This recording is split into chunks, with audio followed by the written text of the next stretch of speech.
What's up, everybody?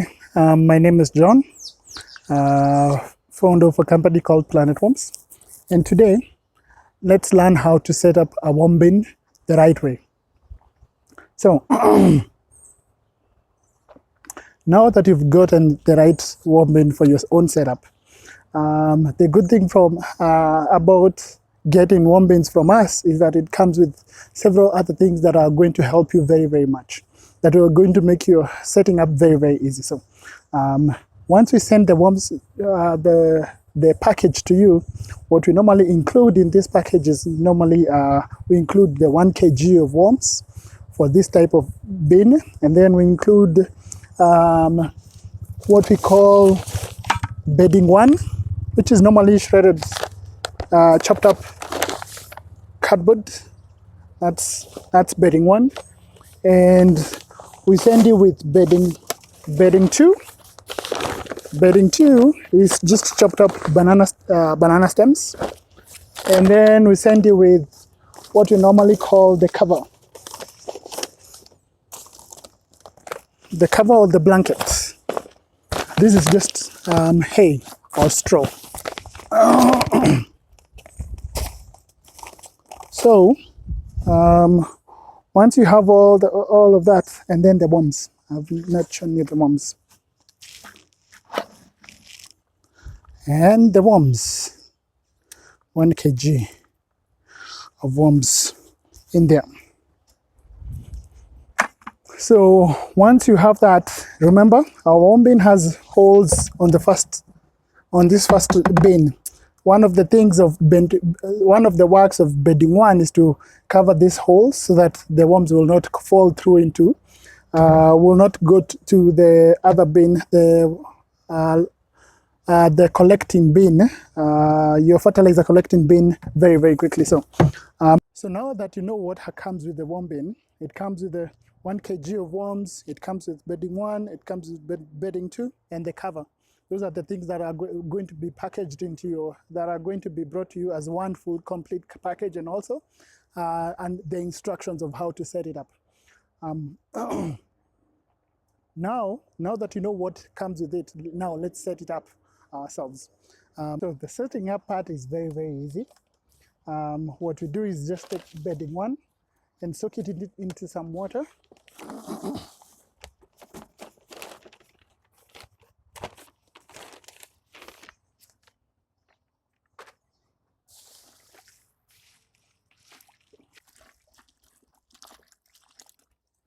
And then squeeze off the excess water and place it into the bin, just like that.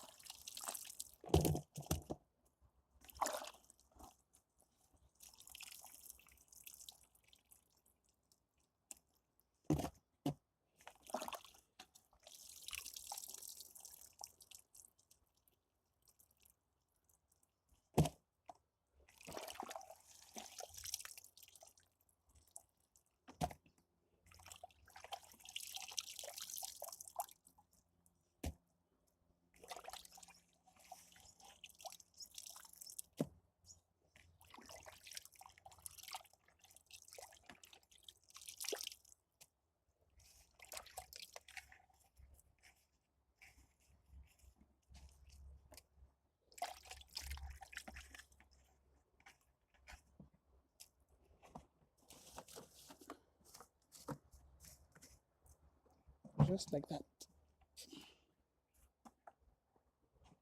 And this is how it should look like.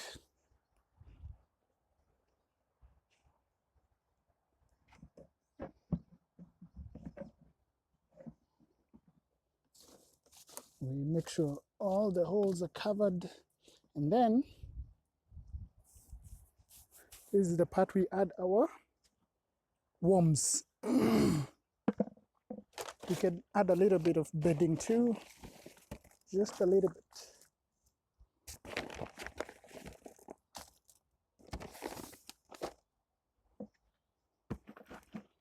And then we take our worms, and then we add them in there like that. Many worms. just like that, and then we cover them with bedding number 2.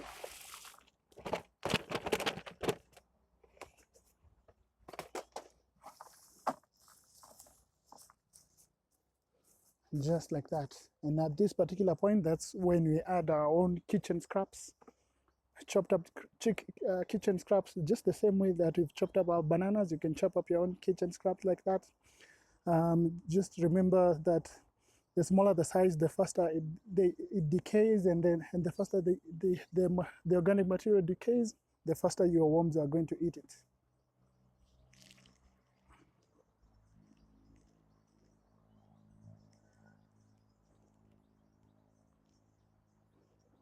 So at this particular point, we are going to add our kitchen waste. And then after adding our kitchen waste, we add our cover. The cover is normally supposed to help us reduce the interference of houseflies.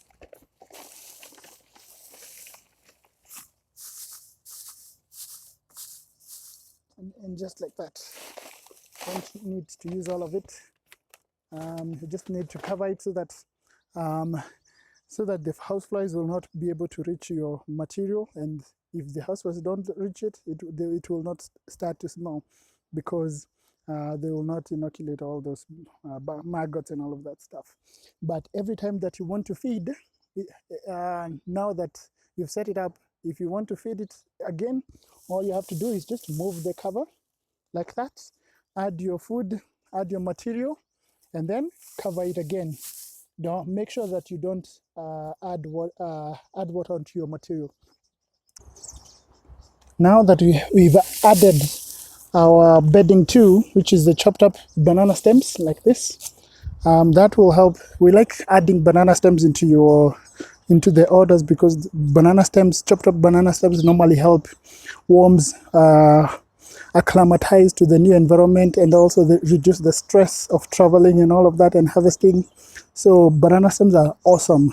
They make sure that your worms, once they come to your bin, they will not die. So that's why we like adding banana stems. There are some people who send their worms with coconut coir, but we've found that banana stems work very, very, very well for us. Coconut coir can dry up, and if it dries up, your worms will die. So the other thing that we're going to do is add our chopped up vegetable waste, our chopped up organic waste from the that we've collected today. This is what we have. Then we are going to add that onto our banana stems like that. All we do is make sure that we feed like once a week. This is now good enough food for one week. And then the other thing that we're going to do is add some other pieces of cardboard. We like adding pieces of other chopped up cardboard every time you feed. Each week we normally advise people to add at least 2 inches of not more than 2 inches of waste. This is around 2 inches of waste, so that you give your worms enough time for them to break down that waste. So this is around 2 inches. For every 2 inches you feed your own green waste and other food wastes, we had normally advise people to add chopped up cardboard. Chopped up cardboard normally helps create a layer where your worms that will absorb excess moisture, and also this layer will make sure that your organic material, especially if you have a lot of green waste like us here, if the worms consume this waste, we observe that it can tend to compact together, which drives out air, and the worms start dying, and it creates a very uncomfortable situation. So 2 inches every week, not more than 2 inches. That's why you need more than 2 worm bins if you're a family of 4, because for this is our waste for a day. So for us, once we keep the waste into another bin, it starts decaying, and then we have less waste. Then once it starts decaying, then we feed once a week.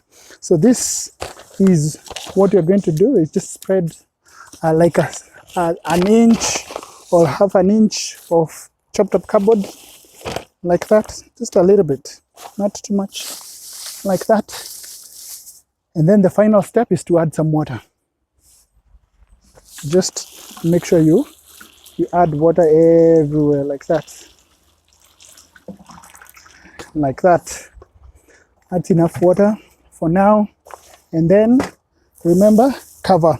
If you don't want your worms to be attacked by houseflies and you don't want your bin to start smelling, you need to keep your houseflies away.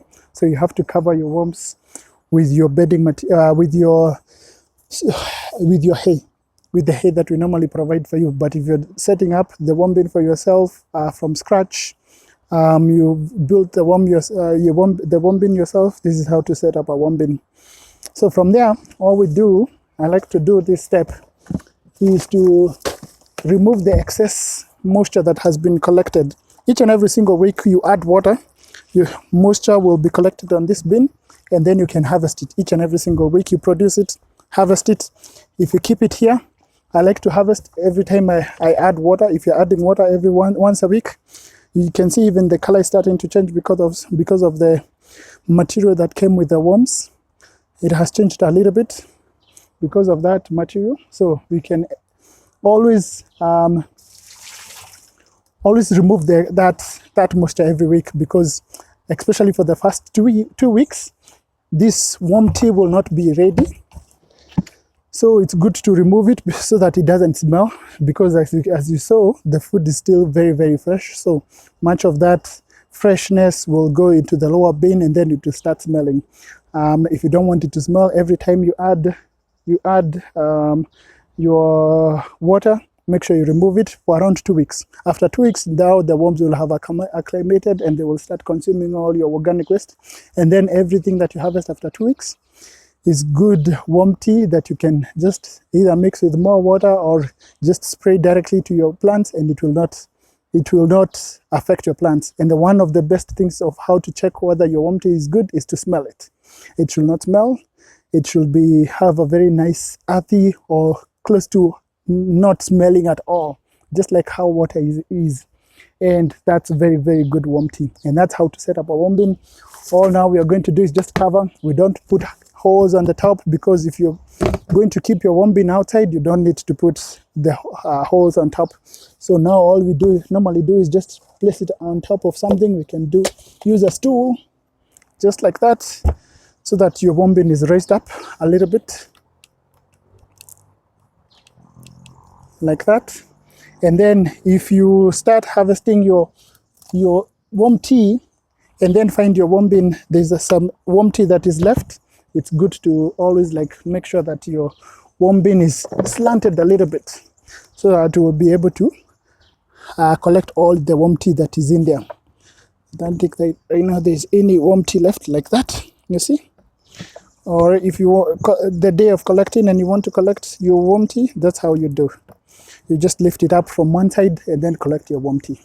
That's how to set up this drum of worms. It's very simple. It has taken us around 10-15 minutes just to set it up. And after you set it up, all you need to do is just check it once a week for moisture. All you do once you're checking for, if you want to check for moisture, is just come, remove the cover, remove the sides of your material, check whether the worms are everywhere. That's one of the main checks that we normally do, is to check whether the worms are moving everywhere. If you find your worms balled up somewhere, we're good, but I don't want to get much into that. This video is all about how to set up your worm bin. I'll show you in the next video how to maintain your worm bin. So this video is all about how to set up. That's how to set up. One, let's recap. You start with your bedding number one, which is chopped up cartons like this. You soak them in water, add them into your worm bin at the lower side on top of the holes, and then you add your worms, and then you add your bedding number two, which is normally chopped up banana stems or coconut coir, and then you add your kitchen scraps that you have collected, and then make sure you reduce the size of your kitchen scraps. If you can chop them even finer, the better, because the The smaller they are, the faster they are going to be consumed and the faster they're going to turn into fertilizer. So after that, you add a layer of just a 1 inch. So it's 2-inch kitchen scraps and then 1 inch chopped up cardboard. And that helps, makes up 3 inches. Each week, feed 3 inches to your worm bins. And then after the worm bin has filled up, then you can wait for around 2 weeks, and then the worms will have consumed everything. Then you can harvest your worm castings. But each and every single week, make sure you harvest your worm tea from your tap over there. Make sure you harvest your worm tea each and every single week. Harvest your worm tea like that. Make sure you're harvesting your worm tea each and every single week. That helps a lot to make sure that your worm bin doesn't stink. And if you have stinking problems, that might be one of the things that you're facing. But that is how to set up your worm bin. I hope you've learned a lot. That's it from me. Stay blessed and see you in the next video, where we're going to be talking about how to maintain your worm bin and make sure that everything is going